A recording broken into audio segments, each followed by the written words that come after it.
സംസ്ഥാനത്ത് ഇന്നലെ corona case കുറഞ്ഞു. ഇന്നലെ മാത്രം 32 കേസുകളാണ് സ്ഥിരീകരിച്ചത്. പ്രതിരോധശേഷി കുറഞ്ഞവർക്ക് ബൂസ്റ്റർ ഡോസ് നൽകുന്നതിനെ സംബന്ധിച്ച് ആരോഗ്യവകുപ്പ് ചർച്ച നടത്തും. വിവരങ്ങളുമായി ശ്യാം കാങ്കാലിൽ ചേരുന്നുണ്ട്. ശ്യാമും മറ്റു വിശദാംശങ്ങൾ.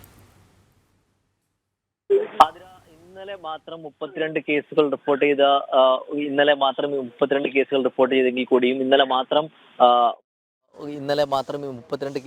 ചെയ്തെങ്കിൽ കൂടിയും ഇന്നലെ മാത്രം ആണ് ഇത്തരത്തിൽ കൊറോണ കേസുകൾ ഏറ്റവും കുറവ് രേഖപ്പെടുത്തിയത്. ഒപ്പം തന്നെ സംസ്ഥാനത്തെ മുൻ ദിവസങ്ങളിലെ കണക്കെടുത്ത് നോക്കിയാൽ രാജ്യത്തെ തന്നെ ഏറ്റവും കൂടുതൽ കൊറോണ കേസുകൾ പ്രതിദിനം റിപ്പോർട്ട് ചെയ്യുന്ന ഒരു സംസ്ഥാനമായി കേരളം മാറിക്കൊണ്ടിരിക്കുകയായിരുന്നു.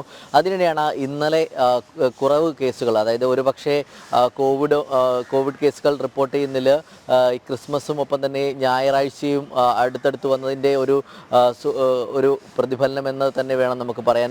അത്തരത്തിൽ ഒരുപക്ഷെ അങ്ങനെ ആകാം. കാരണം കോവിഡ് കേസുകൾ റിപ്പോർട്ട് ചെയ്യുന്നതിലുണ്ടായ വൈകൽ, അല്ലെങ്കിൽ ഈ കോവിഡ് കേസുകൾ ആശുപത്രിയിൽ നിന്നും മോൾ ഘടകങ്ങളിലേക്ക് റിപ്പോർട്ട് ചെയ്യുന്നതിലുണ്ടായ കാലതാമസമാകാം ഇത്തരത്തിൽ കോവിഡ് കേസുകൾ കുറഞ്ഞതെന്നാണ് ഒരു തരത്തിലുള്ള നിഗമനം.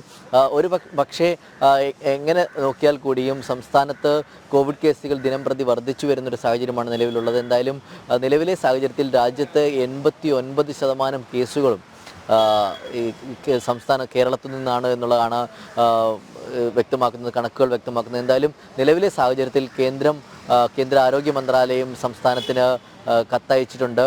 നിലവിൽ ഏതെങ്കിലും തരത്തിലുള്ള ആരോഗ്യ അടിയന്തരാവസ്ഥ ഉണ്ടാകുന്ന സാഹചര്യം ഉണ്ടായാൽ നേരിടാനുള്ള എല്ലാ ക്രമീകരണങ്ങളും സജ്ജമായിരിക്കണം എന്നുള്ള കാര്യമാണ് ആരോഗ്യവകുപ്പിനോട് കേന്ദ്ര ആരോഗ്യ മന്ത്രാലയം നിർദ്ദേശിച്ചിട്ടുള്ളത്. എന്തായാലും നിലവിലെ സാഹചര്യത്തിൽ കോവിഡ് കേസുകൾ ഉയർന്നു നിൽക്കുന്ന ഒരു സാഹചര്യം തന്നെയാണ്.